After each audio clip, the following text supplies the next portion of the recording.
Hi, I'm Jenna, and I want to tell you what I've read so far this year. I am dipping my toes into the bookish side of the internet, and I'm having a really good time. So I want to jump in and share what I read, see if I find anybody with similar reading tastes or vastly different reading tastes, and talk about what I'm reading. I love listening to people talk about what they love and talk about what they hate and form my own opinions. It's been such a fun journey so far. I didn't know this was like happening on the internet. I didn't know. I wanted to get this done for like the first quarter of the year, but I didn't. So it might be a good thing because I think I'm starting to get into my like regular reading patterns. The beginning of the year was very much comfort reads for me, so you'll get to see that I'm very comforted by a thriller.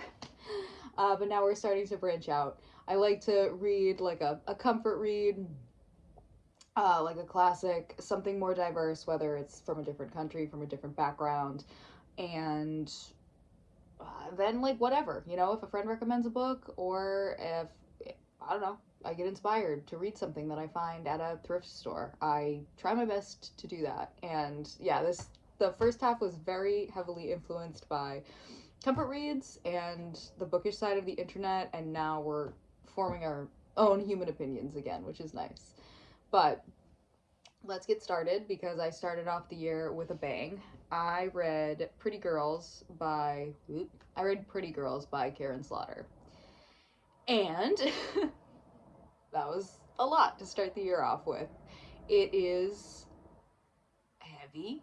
It starts off strong. This isn't a spoiler. This woman's husband gets murdered right in front of her, and it turns out she has kind of a rocky relationship with her sister, who comes kind of back into her life after her husband is murdered. It is a story about secrets, and the secrets are fucked up. I'm not even gonna censor myself. It's fucked up. It's heavy. If you have any sort of sexual assault triggers, don't read it. Honestly, I mean, it was really good. It was really good, and it's so weird to read a book that I don't know that I would recommend. Um, it's really well written, and I went on to read a few more of her books. The next book is The Good Daughter by Karen Slaughter, but yeah, the subject matter is heavy. So all I'm gonna say is a woman's husband gets murdered, and she uncovers that she did not know as much about her husband as she thought that she did, and so now we are diving in to his past, and it does maybe how it maybe connects to some other things that have happened to these women. It's a good journey about family ties in these two sisters. And it seems that Karen Slaughter really enjoys that dynamic because the good daughter is very similar. In The Good Daughter, it's also two sisters. It's just two brothers. And they have an incident occur to both of them when they are younger, and then we get to see them in the future as adults and how that incident has affected them. There is a follow-up incident that happens in their hometown which brings them back together, and again we get to uncover some more familial secrets as well as explore family dynamics between two sisters, their father, um, folks in the town. And again, it was really good. I know I'm kind of like being a jerk about how similar it is, but that's only because in March I tried to read her latest novel, and it was also two sisters, and I'm like, all right, I get it. It's okay. I like it. Like, I really like her writing. But yeah, it's I needed a break in between. But I really enjoyed this one as well. I mean, like the way the incidents are discussed is great. Her writing influences come through a lot, and the stories are good and the characters are good. And I think that is okay. I'm a big Jodi Picoult fan. I have a Jodi Picoult in here, and I feel this kind of the same way about her, although Karen Slaughter takes it to another level with some more triggering subject matter. But anyway, I really liked both of them. It didn't sound like I did, but I liked both of those books. Then I took a break and I was listening to Educated by Tara Westover. I think it's Tara or Tara. I meant to look that up beforehand. I'm so sorry, but I'm going to say Tara. I did that as an audiobook, and it is a memoir about Tara, who grew up in a really religious family in the Midwest, and she was homeschooled, and she was really sheltered from everyday life. They lived, I believe, in the LDS church. They're part of the LDS, and her father was pretty domineering, and she found her way to go to college in Cambridge. And I also believe I don't know if she got her PhD from Harvard now, but she was studying at Harvard as of that book being written. And it was a really amazing tale. I think I wish I got a little more of her thoughts in the present day. I feel like we didn't get a lot of reflection, and that's not really, we are not owed that from her experiences as a kid. That's for her to process and for her to go through, and I think I expected more of that. So I would have loved to understand her feelings, but I don't know where she's at with that. So you do get a lot of her time as a kid going through what actually happened. It's very matter of fact. And I find that really interesting as somebody who had to kind of be self-taught in so many things. But it's definitely worth the read. And I think it was pretty short. I took some time to read it as an audiobook, but it wasn't particularly long. And I'm excited to see what she does with her future. Highly recommend. And now we get to one that I didn't like. I have a list here. We're still in January. I did really good January and February, and then it was definitely more realistic in March and April. I made a mistake. So, and it's funny because I've seen a couple other people do this, not with this book. There's a girl who read the wrong We Used to Live Here, and I have that book in my watch, or I have that video in my watch later, because I haven't read We Used to Live Here, and I want to, but I obviously don't want to spoil it. But I read The Girl in the Woods by Gregg Olsen. The book I thought it was The God of the Woods by Liz Moore, because that had been on my radar, and I could remember the cover, and I couldn't remember her name, but I remember the cover being like a foresty green with pink dripping down, like bright pink. And so I'm like, oh, that's pretty iconic. I'll find it. It's something of the woods. It's the girl in the woods, the girl of the woods. It's not. It was the god. And so I was searching that, and I wasn't finding anything, but I found The Girl in the Woods, and it had a different cover, and I was like, I don't know. And then I read the synopsis, and this is where I am not taking any blame, because just coincidentally, the summary was these kids are out on like a school field trip, and they find a severed foot with pink nail polish on the toenails. Okay? So I was like, oh, that must be it. To pink, alright. And I'm sorry to report that this book was not good. I didn't like it. I did read reviews after. I'm not a big review reader. I much prefer this form.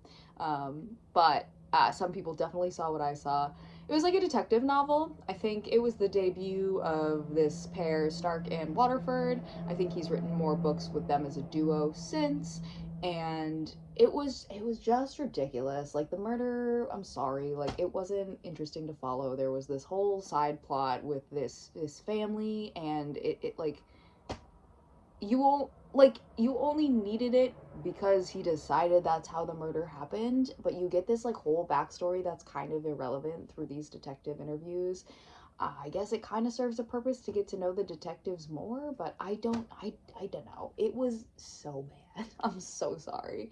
And the ending was ridiculous, but it was a little popcorn thriller, and if you do like those, I think it could get you by. But don't be worried about good plot. I'm sorry, it's so bad I didn't like it at all. Okay, anyway, we're moving on. Finally, we got something different. I read Naked Lunch by William S. Burroughs. I thrifted it. It's behind me. I have not ever had to really dive into the gonzo journalism side. I've never read Hunter S. Thompson. I've seen Fear and Loathing in Las Vegas. but we learned about it growing up, but I never had to read anything from that, so I was not familiar with that sort of like writing style, and I've always really wanted to journey into that. I really like trippy dippy music. I'm a big like doom metal fan, and I feel like books like Fear and Loathing, not the same writing style, but I read The Hike by Drew Magary last year, and like trippy, surreal is right up my alley. And I had seen part of this movie that I turned off because it was just a bunch of reptiles fucking. And I was like, I don't know. I was a teenager, I think. I was like, I don't want to watch this. So that was all I had going into this book, and that is exactly what it is. It's really violent. It's sex and violence and drugs, and it is a wild ride. But it honestly, if you haven't tried it out, give it a go. Like, in the chaos, there are nuggets of commentary about um, homelessness, drug addiction, the systems that are at play, not just like you know what I mean, not just the government, but like your local systems, your local police, the local hospitals, like all of that, and all of that ecosystem wrapped up in violent orgies where there are beheadings, and it's I want to say trigger warning, but honestly, so many of those scenes are hilarious, and I just kept texting my friends, being like, "Oh yeah, just reading my book here," and it'd be like blasting ass in the corner. And anyway, uh, if you can handle stream of consciousness writing, it is good. I do not like stream of consciousness writing, so that was the one struggle I had, and I did find myself having to reread things because not only is it very stream of consciousness, our narrator is under the influence, and William S. Burroughs has extensive experience with addiction, so it is the mind on substances. But the cool part is there are those moments of clarity, but it is definitely a ride. So go in with that mindset, enjoy the ride, and take some stuff from it. The edition that I had some of his commentary in it as well. It's like I'm gonna get it. This one, the restored text here, it has his commentary at the end, and I found it really valuable and interesting. I will be reading more William S. Burroughs, so naked lunch. $2.99 at the Savers. Let's go. Okay, one more. Ooh, I'm out of breath. Okay. I'm out of breath. All right. I listened to The Silent Patient as an audiobook because I told you I'm new to this book internet thing, okay? I have big feelings. I have big feelings, okay? And I love that a lot of people do. This is one of the ones that was really fascinating to me, and why I like being on the bookish side of the internet, because I get to watch people love something so hard, hate on it so hard, and just be like, where do I fall? I want to know. So, ironically, my friend got this book as a gift for her birthday from one of our, well, actually, it's her friend, and I've gotten to know her over the summer, and it's been wonderful. And she was a big proponent of the book, so she got it for our friend for her birthday. And so I thought, like, that's perfect. That's a perfect excuse for me to read this. And so I did it as an audiobook. And if you don't know, The Silent Patient is about a woman who is found having murdered her husband, and she immediately goes mute. So she is deemed unfit mentally and is in an asylum, and she has not spoken. So we have our hero man therapist Theo coming in to save the day, and he's gonna make her speak. And we get a lot of Theo's perspective. It's written from his perspective, as well as our protagonist's diary entries. Alicia, it had an English accent, so to me she's Alicia. I'm assuming you can read it as Alicia as well, but Alicia. And I've heard this, that Michaleidis. His other books are maybe not as good as this one. I don't know if that means they're also incredibly misogynistic. I'm so sorry. I don't know if that's how he feels. He probably doesn't. I don't know if we were supposed to feel that way because our narrator is kind of unlovable and misogynistic, and I I think that that was done well, but when we get Alicia's diary entries, I hear Manic Pixie Dream Girl in her voice, and I didn't like that at all. It was very much like, oh my god, I'm beautiful and I just want to fuck my husband and make art and life is hard. And also I'm so tortured. And that's what I hear, but her actions say otherwise. Like, we are not supposed to feel that. I don't think we are supposed to feel that way about her. Like, she has gone through something terrible and has reacted to it, and that is, I mean, don't murder people, but that is understandable. But when she's speaking, I feel like that didn't align with what we were supposed to feel. So I still clung to her story for sure, aside from Theo. Theo's so unlikable, and I did love that. Like, ugh. As somebody who's had bad experiences with the mental health field in general, it was really fun to like really hate on like pretentious therapists and ignorant nurses and stuff in the book as well. And I can't say I didn't devour it. Like, I kept reading, and the unexpected did still get me, and I was surprised by where the story went, and so I understand why people really love this book. And it did surprise me, and I did devour it, so I'm not gonna sit here and say that I didn't. But I did not really, I don't know. I just didn't like the style of writing. But it made me curious. Like, I might read another one of his books to kind of see where his voice lies in terms of male and female characters, because yeah, I just feel like I didn't have the whole story and I kind of judged it, but I enjoyed the ride. And so that's January. Wow. Okay. All right, on to February. We got some spookies in February, which is my comfort read for sure. I was cat sitting and I got the blizzards. This winter. So I read The Haunting of Hill House by Shirley Jackson. And if you can't tell, that made me very happy because I love Shirley Jackson and I'm working my way through her books. And I surprisingly hadn't read Hill House. I'm a huge fan of the show, and as many of you know, it's not really very similar. I found a couple of similarities that I enjoyed. I feel like Theo and Nell were similar. Luke very much not, from the Mike Flanagan adaptation, but I really loved Luke in the book.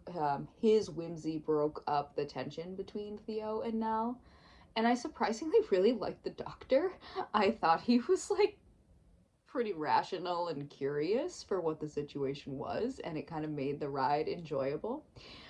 In terms of media, I really saw a lot of similarities with Rose Red. If you haven't seen it, I do believe that, like, it's not, again, not a full adaptation of the book, but inspired by the character of the house in the novel reminded me of the character of the house in Rose Red.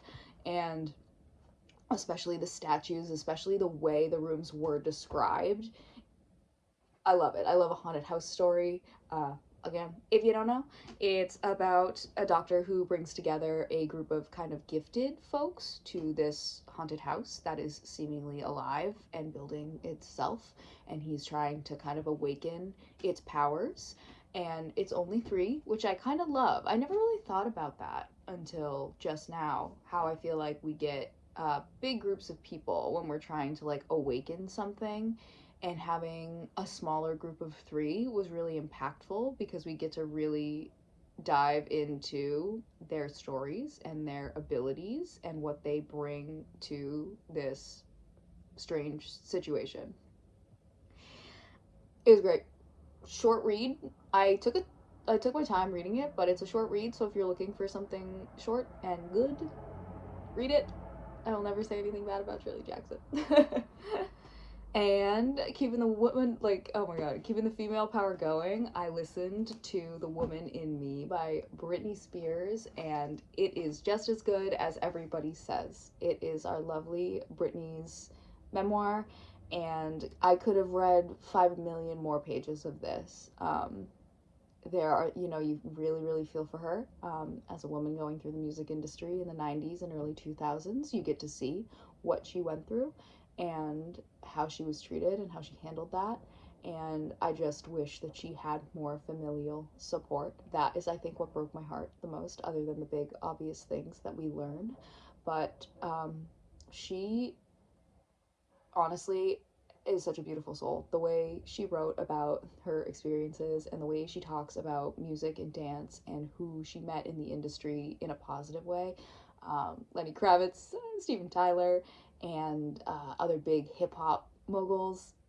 You could just tell that she knows music and she loves music and she loves dance, and she is, I don't know, despite everything, her despite her telling everything, she still just had such positivity in her words, and that was equally beautiful and heartbreaking, and it is just as good as everyone says. And that is coming from, we got Slash and Miles Kennedy on the wall, we got fucking metal all up here.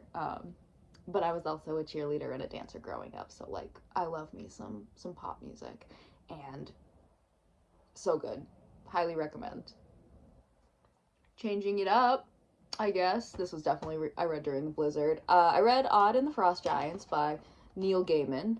I read this because a friend of mine had recommended it, and I haven't read any of his stuff, and we don't need to talk about him. So we'll talk about the story. It is just like a little cool Norse mythology adventure about a boy named Odd who is kind of living in this harsh Viking winter, and it's seeming that the town isn't going to come out of it. So he ventures in the woods and he meets some gods who are transformed into animals because there's a curse upon the town.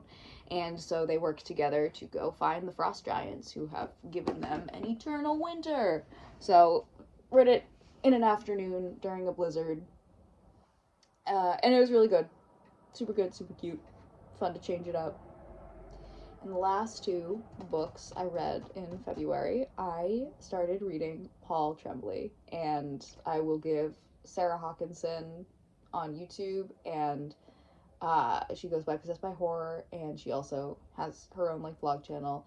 She has been a big proponent of Paul Tremblay, and I think I had heard another person mention A Head Full of Ghosts, so I decided that I wanted to read it.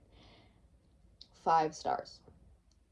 Probably one of my favorite books of the year so far.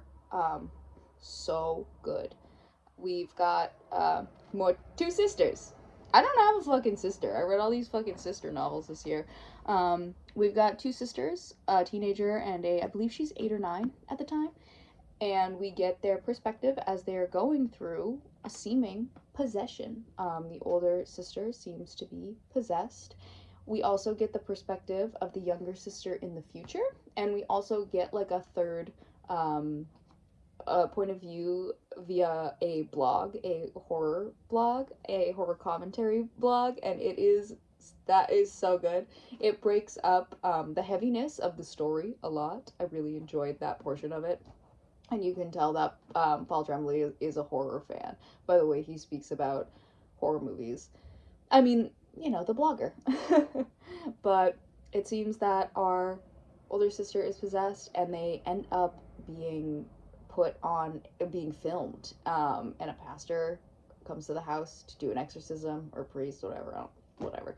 There is an exorcism, and it's being filmed for the public, and it really explores, again, family dynamics and what is happening inside the mind of a young woman when things might not all be all right at home, and how they deal with that, how both of them deal with that, how the older sister and the younger deal with that, and how they are there for each other during a really hard time. It's beautiful. It was so good. It is so good. Anyone who's ever recommended it, listen to them.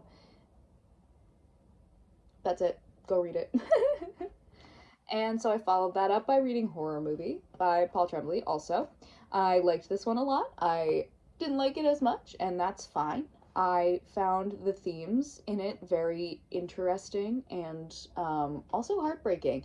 It seems he has a really good way of making heavy digestible. And I don't mean that in a way that it's like, deep, what's the word I'm looking for? He makes the heavy digestible, but not in a way that it is stripped of its meaning, is the only way I can put it right now. It's about, we get a future perspective. Again, and I like the way he divvies up his books. We get a future perspective. We get what happened in the past. There was an event. This group of college kids filmed this horror movie, but it never got released because there was an incident, and we don't know what the incident is, so I will not tell you. And we're getting a reboot of it in the future, and there is somebody who was there during the filming, and he is playing a huge role in it. And we also get like the film script. We get to like read the script as well, and that I thought was really, really, really cool. And I think it's a really enjoyable ride. The only issue I had with it was the ending. I don't think this is a spoiler, but if you want to skip like a minute ahead, I very much got the vibe of, it was very much like a you decide ending. You know what I mean? It was very much like, is it the monster or is it man? What is the real monster? And I like that. Not all the time though. I don't always like it. Very much like Inception. Like, are we in a dream, in a dream, in a dream, or is this reality? You decide. And I appreciate that, but I don't like it when authors don't pick a side. I think it's okay. I don't know. I don't like when it's left up to like total interpretation, because sometimes it feels like a cop out if there's not enough to like fight for either side. If it's like neutral down the middle where we really don't know, and there's like not enough of an argument for one of the sides, right? Like, are we in a dream or are we in reality? Okay, I'm just using that as an example. And I don't have enough on either end that we are in reality or that we're in a dream. And I can either only fight for one side, and now I think that you're just like, fuck you, or there just wasn't enough. I think that that is the root of some of it, and maybe I'm missing something, you know? So I'm always open to like, maybe I missed something, but I feel like sometimes when I talk about those kind of endings, depending on the media, there's like a strong argument for one side, but there really isn't an argument for the other side, and people just kind of want to be contrarian, or they like, maybe I just don't like the unknown, and maybe I'm uncomfortable with the unknown. So it still makes me question my sanity and my feelings. So I don't think that it's like a dumb device to use, but I do think sometimes there's just like not enough for me to like really get into it. There's plenty of media where I'm okay with it, like Shutter Island, for example, as a movie. I think that there's enough there, and I think that I think there's a definitive ending, and I have proof for it, and if other people don't think so, that's okay. So my first question, 30 minutes in, if you've made it this far, thank you for being here.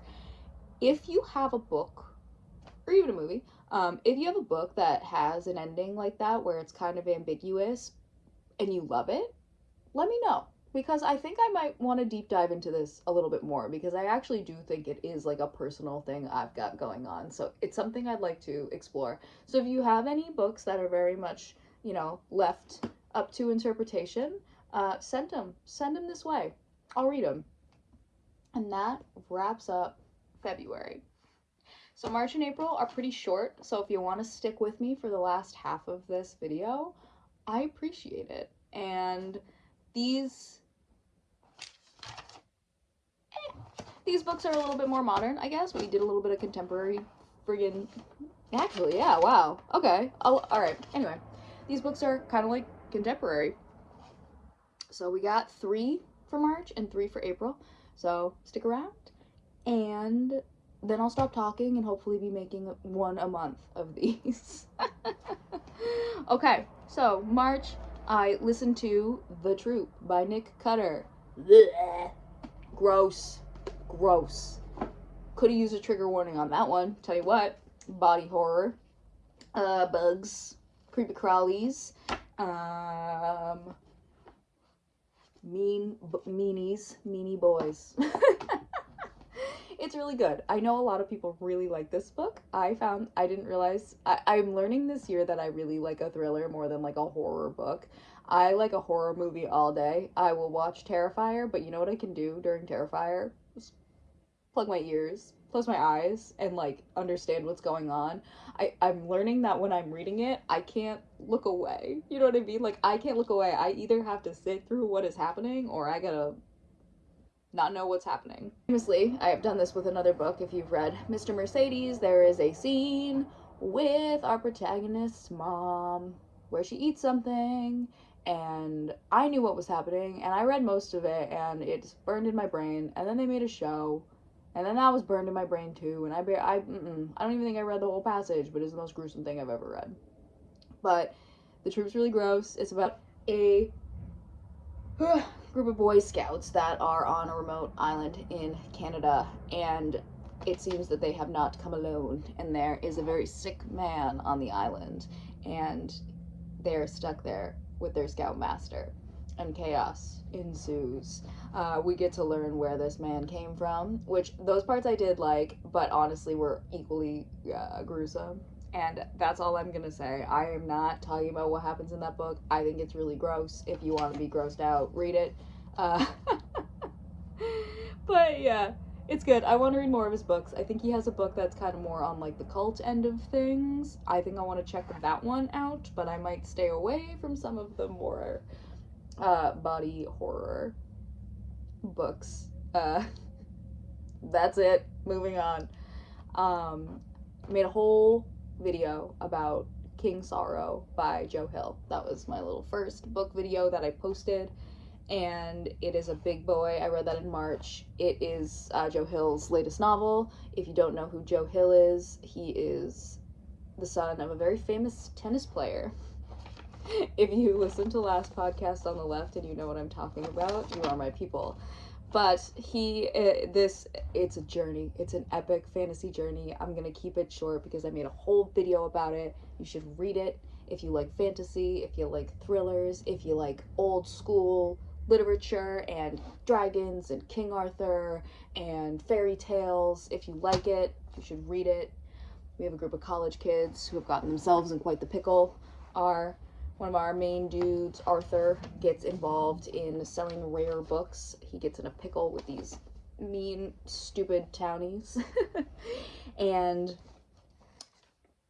they are blackmailing him to get these books so they can sell them. It's so much more than that. Arthur's friends find out that he's in trouble, so they jump in to help him, and that involves using one of these rare books to summon an entity known as King Sorrow. And as we know, when you deal with the devil, when you make deals, there are consequences, and you have to pay for them. And so, after they make this deal with King Sorrow, we get to see how those consequences come back to each and every person in this group and their dealings with him over like 25 years. So it is a book over years. It's so good. It was really good. I really liked it. That's it. I have to cut myself off because I know this video is going to be long, and I'm trying to introduce myself. Okay. Lastly, in March, to cleanse the palate of the troop in this epic journey, I listened to Jodi Picoult. I listened to her latest novel, Mad Honey, and I also highly recommend. It has Jodi Picoult's general style. We've got a court situation. We have a recurring character in one of our lawyers who comes back from another book. I actually don't remember which one. But there is a murder, I guess, in the beginning of a book. We have this lovely young couple who she made 18, which I appreciate because there is not spice. But there are some scenes that are appropriate for 18-year-olds that are in the book and are important to the plot. but they're technically in high school, but they're 18. Thank you. Thank you. Um, that aside, young couple, the boy finds his girlfriend dead in her home, and he is the only one there, so he gets blamed. And so we're following his court case, and then we also get his girlfriend, Lily, her voice. It's not like a journal style, it's just like her perspective, and it flashes back to like, it's like 6 months leading up to the murder, basically, and to the death. And it's beautiful. I will say, like, I was trying to cleanse my palate, and but I found myself being like, okay, this is okay. This is very Jodi Picoult. I'm like reading. I was like 30% in it because I was listening to it as an audiobook, and I was driving. I had a tattoo appointment, and I was driving, and we get the shift, and I audibly screamed, "Oh my god!" And then when I parked, I texted my friend and was like, "Oh my god!" She had read it. Like, oh my god, I did not see that coming at all, and now I'm invested. And the rest of it was beautiful. Lily's story is the star of the show, and we get commentary from Jennifer Finney Boylan, who is one of the narrators on the audiobook. The commentary at the end and how they worked together on this novel was invaluable as well, but it ended up being really beautiful. And if you like Jodi Picoult's style, I think you'll like this, but I think it adds like another layer of perspective.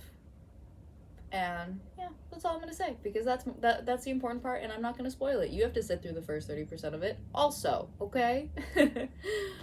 All right, we made it to April. Just 3 books in March, 3 books in April.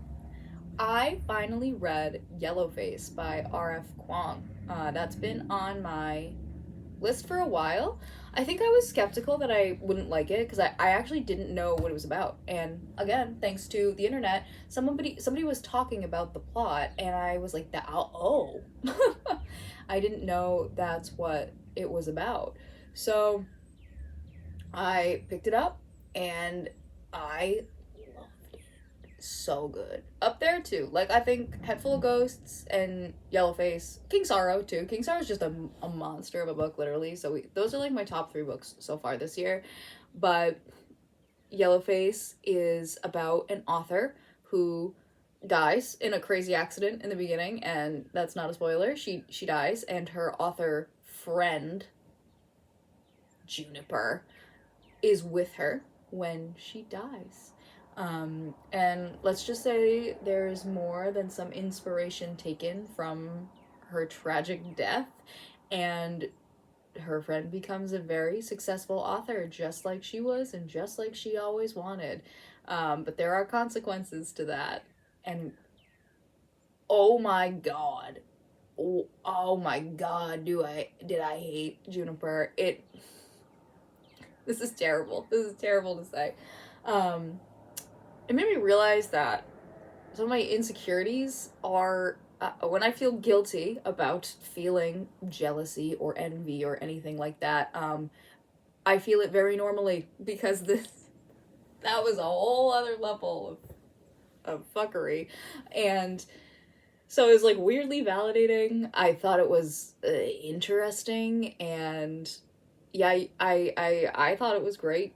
I thought it was great, and it made me angry, and I enjoyed it, and I really, really, really liked it, and I just weirdly needed it at the time. So I don't know if it was right time, right place, but I do think it's a really good book. And it was my first R.F. Kuang book, so I'm very curious, because there seems to be a lot of opinions on her other books. I do think I'd like to read Babel. I think that that's right up my alley. I actually have the Poppy Wars too. My friend gave us a bunch of books, and that was one of them. So I'm gonna journey. I'm gonna journey and get my own opinions. And then next, I listened to Annihilation by Jeff Vandermeer, by request of my really good friend Kayla. She has been like, you gotta read these books. I think she's all caught up. And she's like, I think you'd like them. You like trippy dippy stuff and science. And I found that she likes a lot of sciencey stuff, and I think that's really cool. Her recommendations to me have been very science heavy, time travel. She recommended the 7-Year Slip last year, which I really liked, and so I really enjoyed it. I think Going forward, though, I will read them. The audiobook was actually quite hard to follow. His writing is actually beautiful, and I definitely took some... I like to write down quotations, and I think if I can film these videos month to month, I'll be able to, like, share more of the way that I read. This is just a rundown, I guess. So I like to write down quotations that I find meaningful or whatever, that I just like. Some good imagery, which there was a plenty in Annihilation. We have a group of people, because it's a mixed match of people. We have a scientist, we have a biologist, an anthropologist, a psychologist, and various different participators going to this Area X that we are studying. We're in a post-apocalyptic kind of world, and we're trying to study this weird area that we don't really know a lot about. And honestly, like, you don't learn a lot about Area X in this first book, which was one thing. My husband started to read it too, and we both were kind of like, you don't really know what's going on. So it is making me want to read more of the books, but they are mostly set in the tower that they find, which is like a lighthouse that has fallen perfectly between the ground, which I thought was really cool. And they're finding some weird things down there. And yeah, I do think I don't know, I just think I didn't get as much by listening to it. I think that it was really dense in terms of our themes and our visuals and our... I think it's really dense in terms of our themes and the imagery, and I think that I really would have liked to kind of consume that slower. So I might even reread it eventually, but I think if going forward, I'm going to read those. And then we are all caught up. I'm gonna interject to make this video longer. I'm currently reading The Stand by Stephen King, and it is taking me forever. I thought I'd get a good chunk done this month. I didn't, but I got a couple. I got to the middle. I'm in the middle. I'm right in the middle. Page, like, literally 550. I'm, like, halfway through.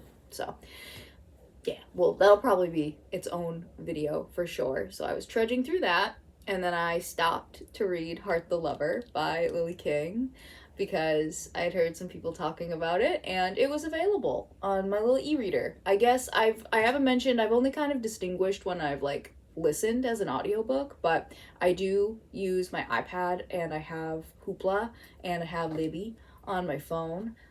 Big library gal. I don't have a Kindle or a Kobo or anything like that. I will never be getting a Kindle, but I love having access to the e-reader. That has actually been kind of life-changing, because I can read on the go. I can prop my iPad up and, like, have a snack, which is, like, my biggest thing, where I'm like, I don't want to get friggin' spaghetti on my book, so I can have it as, like, a digital thing, and it's really nice. So if I'm reading, I'm either using an e-reader or I'm reading physically, I guess. And yeah, most of it was through the Hoopla and through the library, so that's been really cool. I don't think I bought any books. King Sorrow was a gift for my birthday. That's what I asked for my birthday, and I got it as a gift. So that's, like, the only book that I bought. Naked Lunch I had. Holy moly, good for me. Good for me. My treat, I'm waiting for something. I have to do a scary thing this month, and when I do that, my reward is going to be to buy We Used to Live Here, because I do think I'm gonna like it. I do not blind buy books often, but I do think I will like that one, so that will be my treat. But holy shit, I didn't realize I hadn't bought any books this year. That's crazy. Wow. Okay, anywho, the last book I read was Heart the Lover by Lily King, and I sobbed for the last 40 pages of this book. It was shorter than I thought. It was like 120 pages on the e-reader, I guess. I don't know what it is. Physically, it was on the shorter side. I didn't realize it was connected to another one of her books either. But we started with this group of college students who are in their college's writing program, and we have Jordan, who starts dating Sam, and they hang out at this place, and we get to kind of see the divide of the privilege that some of these guys have compared to Jordan, whether it be due to being men, their wealth, and where they come from. They're staying in a professor's home on campus that's like beautiful while she's living with like 9 other people. And she starts dating Sam, but we also have some chemistry with our boy Yash. And yeah, I don't even want to talk about it. I'm still recovering from reading this book. But they create this, there's a card game that they create that's basically like a creative Go Fish, where you're trying to create a whole family of cards, but you have to ask in like a silly way, like Heart the Lover, I guess. And I don't know, just that, like, may I please have the 2 that yields the swords, or whatever. And that obviously is an important part of the story, but it is so much more than that. It is about friendship and relationships, and we actually do see some time jumps, which is really cool. So I've read like a couple of books this year that span years, that's not just written from future past. You actually kind of get the journey from one point to the other. It's beautiful. It's very much real. I got last time I go to a concert and go out and then try to make a YouTube video, I realized that I like books that are about mundane life, day to day, and it's very realistic. It is very true to the human experience, and not in a way that we separate it to make a grandiose adventure. It is very much reality, and how it can be beautiful and how it can be painful, and how misunderstandings and decisions affect where our life goes, and how we live with the choices that we make. And it was so beautiful, and I ugly cried through page like 80. I looked and I ugly cried through the last half of it. But it's beautiful. So if you like a story like that, if you're not looking for a grand adventure, if you're looking for the beauty in the day-to-day, I highly recommend it. So yeah, I left off on such a high note. I haven't picked The Stand back up because I'm really not into it. I don't like post-apocalyptic books, even though I just read Annihilation.